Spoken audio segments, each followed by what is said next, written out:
मनरेगा मजदूरों का धन खाते में जमा कर ब्याज कमा रही है। सरकार और गरीब मजदूरों की दिहाड़ी 2.5 महीने से नहीं दी जा रही है। यह आरोप कांग्रेस पार्टी के जिला अध्यक्ष रोहित वत्स धामी ने कुल्लू में पत्रकारों से बातचीत करते हुए कही। उन्होंने शिमला में केंद्र सरकार के 8 साल पूरा करने पर जश्न मनाने आए पीएम नरेंद्र मोदी पर भी सवाल करते हुए कहा कि उन्होंने मनरेगा पर काफ़ी लंबा भाषण दिया, लेकिन हकीकत यह है कि भाजपा सरकार के आने के बाद मनरेगा के बजट में कटौती हुई है और पंचायत में मनरेगा कार्य के लिए निर्माण सामग्री को उपलब्ध न करवाने का भी आरोप लगाया है। धामी ने कहा कि पीएम नरेंद्र मोदी शिमला में अपनी सरकार के 8 साल का जश्न मनाने के लिए आए, लेकिन प्रदेश के लिए कुछ भी नहीं दिया है। सिर्फ जश्न मनाए पर धन बर्बाद किया गया है, जिसमें सरकारी तंत्र का भी दुरुपयोग किया गया है।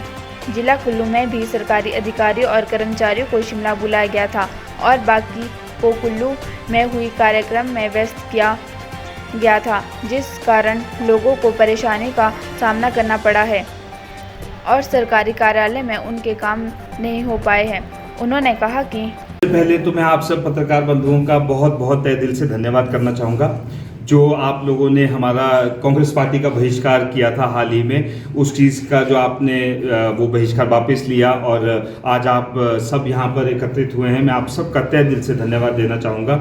और जैसे आपने कहा, जो मुझे प्रवक्ता बनाया गया है आज, मैं उसके लिए रानी प्रतिभा सिंह जी का, हमारे जो कम्युनिकेशंस के जनरल सेक्रेटरी श्री विक्रमादित्य सिंह जी साहब का, उनका बहुत बहुत तहे दिल से धन्यवाद देना चाहूँगा। और हमारे जो राजीव शुक्ला जी हैं, जो स्टेट के इंचार्ज हैं, उन्होंने ये इस योग्य मुझे समझा कि मैं हमारी डिस्ट्रिक्ट की आवाज़ उठा सकता हूँ, उस चीज़ के लिए उनका भी तहे दिल से धन्यवाद देना चाहूँगा। सर, आपने अभी मनरेगा की बात कही है, कब से मनरेगा मजदूरों को जो है दिहाड़ी नहीं मिल रही है या कार्य तकरीबन 2.5 महीने हो चुके थे जो पिछली पेमेंट्स नहीं आई थी। अभी हाल ही में पेमेंट शुरू हुई है इनकी। बीच में मटेरियल कंटेंट की पेमेंट्स कर दी थी इन्होंने और वो पैसे वापस ले लिए। अब इसके लिए भी मैं आपको समझाता हूँ। इसमें जो मेन रीज़न है, अब ये इतनी गहराई पर कोई सोचता नहीं है, समझता नहीं है। अब आप जानते हैं, आपके खाते में अगर पैसे पड़े हुए तो आपको ब्याज मिलता है उसका। मनरेगा का हज़ारों करोड़ रुपया इनके सरकार के खाते में पड़ा हुआ है, जो इनको आगे वितरित करना है। उस पैसे को ये जितना भी दिन रोक के रखेंगे, उतना इनको ब्याज एक्स्ट्रा उसके ऊपर मिलता रहेगा। और उसी ब्याज के ऊपर ये लोग जो ये घोषणाएं कर रहे हैं, जो मतलब कि 1 लाख रुपए देके काम शुरू कर दो, फिर वो काम रुक जाए, और वो काम जो 2 लाख में खत्म होना है वो 10 लाख में भी नहीं खत्म होगा उस ढंग से। तो ये सिर्फ लुभावने सपने देने के लिए मनरेगा का जो पैसा जो लोगों के खातों में जाना है, जो मटीरियल कंटेंट की पेमेंट होनी है, उस पैसे का इस्तेमाल करके सरकार को चला रहे हैं। इतने टाइम से वो पैसा खातों में जो जाना चाहिए था, वो इनके खातों में पड़ा हुआ है, सरकार के खातों में। वो किस लिए पड़ा है?